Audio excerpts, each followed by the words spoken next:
দেখো আমি ক্লান্ত হয়ে এসে একটু শুয়েছি, আর আমাকে কেমন করে ওঠাচ্ছে দেখো, দেখবে দেখবে কেমন ডিস্টার্ব করে দেখো।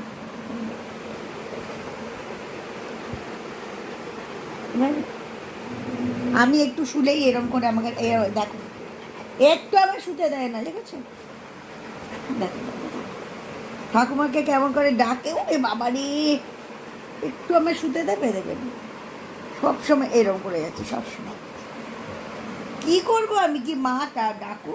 শোনো, তোমায় খেতে দেবে তো, খেতে দিয়ে ডাকবে তো, তারপর তো আমি গিয়ে খাওয়াবো তো। হ্যাঁ, খিদে পেয়ে গেছে, তারপর মা খেতে দিক, মা খেতে দিলে আমি তারপর তোমাকে এরম এরম এরম এরম করে খাইয়ে দেবো, ঠিক আছে? হ্যাঁ হ্যাঁ, খুব খিদে পেয়ে গেছে।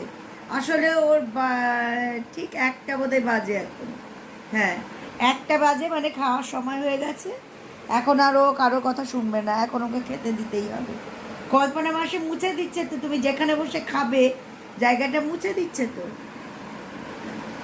আগে তো ফ্লোরটা পরিষ্কার করতে হয় তো, তারপর তো আমি বসে তোমাকে খাওয়াবো।